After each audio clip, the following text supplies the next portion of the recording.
दूसरा टेंस है present continuous tense. कौन है? Present continuous tense. हर टेंस की पहचान होती है, उसी तरह दूसरी टेंस की अपनी पहचान है। क्या है? पहचान क्या है कि जिस दिमाग क्रिया के अंत में रहा है, रही है, रहे हैं और रहा हूँ में से कोई लगा रहे तो समझना चाहिए कि यह वाक्य प्रेजेंट कंटिन्यूअस टेंस है। यानी क्रिया के साथ क्या रहेगा? रहा है, रही है, रहे हैं, रहा हूँ, अंत में लगा रहेगा। ठीक है। उसी तरह है आपका बनाने के नियम। तो बनाने के नियम में अफर्मेटिव सेंटेंस होता है, नेगेटिव सेंटेंस होता है, इंट्रोगेटिव सेंटेंस होता है और WH होता है। लेकिन इस वीडियो के माध्यम से हम आपको अफर्मेटिव सेंटेंस बताने जा रहे हैं। ठीक है। अफर्मेटिव सेंटेंस का रूल होता है सब्जेक्ट प्लस इज और वर्ब प्लस ऑब्जेक्ट। अब सवाल रहा कि किस सब्जेक्ट के साथ इज लगता है और किस सब्जेक्ट के साथ एम लगता है और किस सब्जेक्ट के साथ आर लगता है। सब्जेक्ट का मतलब क्या होता है? जो काम करता है उसी को क्या करते हैं? सब्जेक्ट करते हैं। जैसे मैं कर रहा हूँ, आप लोग कर रहे हैं। ठीक है।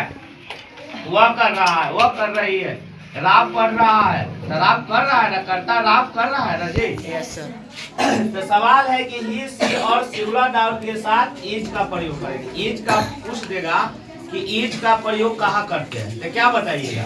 ही सी और सिंगल नाम रहेगा, वहाँ क्या करिएगा? इज का प्रयोग करिएगा। क्या करिएगा? इज का प्रयोग। उसी तरह ठीक आई के साथ एम का प्रयोग करेंगे। आई एगो एक लौटा है जो केवल एम का प्रयोग होता है। ठीक है। यू, बी, दे और प्लूरल नाउन के साथ आर का प्रयोग करेंगे। ठीक है। ठीक है सर। यानी कि दो को नाम को क्या कहते हैं? प्लूरल नाउन कहते हैं। हाँ। या दो से अधिक को भी बोल सकते हो। जैसे भी आप बोल सकते हो राम, मोहन और सोहन। ये दो से अधिक हो गया कि नहीं? अगर दो का बोल होगा तो राम और श्याम, राम और मोहन। अब सवाल रहा कि सर वर्ब फोर के मतलब क्या होता है?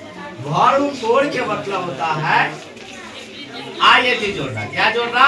ING जो जोड़ना। भी वर्ड मीनिंग रहेगा, पिछले क्लास में हम आपको पढ़ाए थे verb word. Yes sir. Verb word रहेगा, उसमें क्या जोड़ देना? ING जोड़ दीजिएगा तो वर्ब फोर हो गया। हाँ।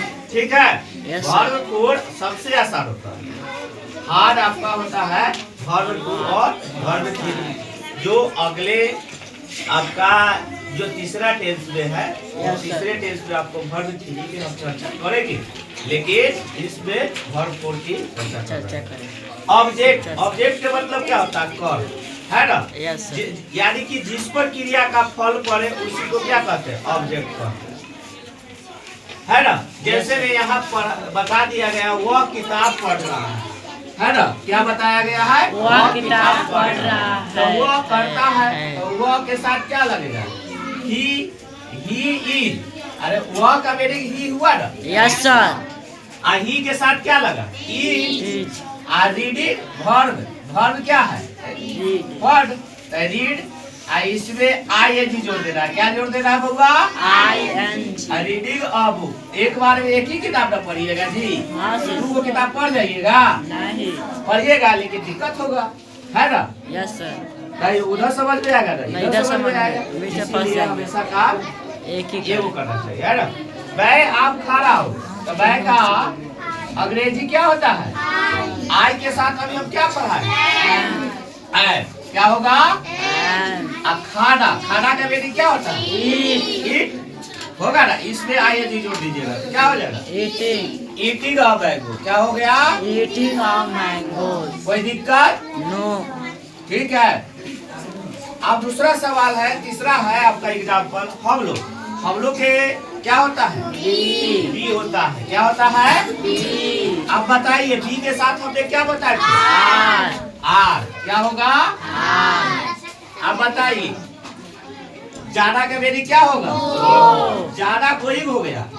जाओ मतलब गो, है ना? उच्चारण के अलावा है तो यहाँ क्या बोलिएगा? गोइंग। क्या बोलिएगा? गोइंग। गोइंग टू कहाँ? स्कूल। क्या? स्कूल। अब समझ में आ गया? Yes sir. अगर आपसे कोई सवाल कहे कि बताइए बी क्या है आपका? अब क्या बताइएगा? सब्जेक्ट है। क्या है? सब्जेक्ट क्या है। बताइएगा? सब्जेक्ट है। सब्जेक्ट है ना? आर बोल देगा तो क्या है? सब्जेक्ट। आर हेल्पिंग वर्ब भी बोल सकते हो, मॉडल वर्ब भी बोल सकते हो, है ना? चाहे ऑक्सिलरी वर्ब भी बोल सकते हो। ठीक है, क्या बोलिएगा? Modal verb, auxiliary verb, helping verb. ठीक है?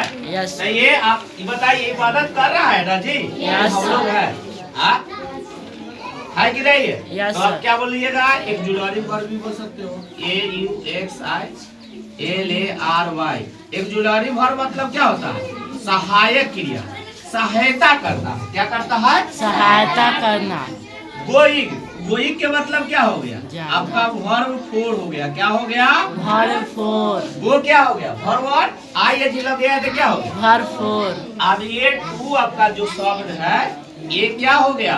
आपका प्रीपोजिशन शब्द हो गया। क्या हो गया? प्रपोजिशन। प्रीपोजिशन। क्या बोलिएगा? प्रीपोजिशन। आई जो आपका ये स्कूल हो गया, ये आपका क्या हो गया? ऑब्जेक्ट भी हो गया और नाउन भी हो गया, है ना? यस। है ना नाउन? Yes sir. अरे स्कूल है तो नाम है ना? हाँ। समझ में आया? हाँ। Thank you for watching.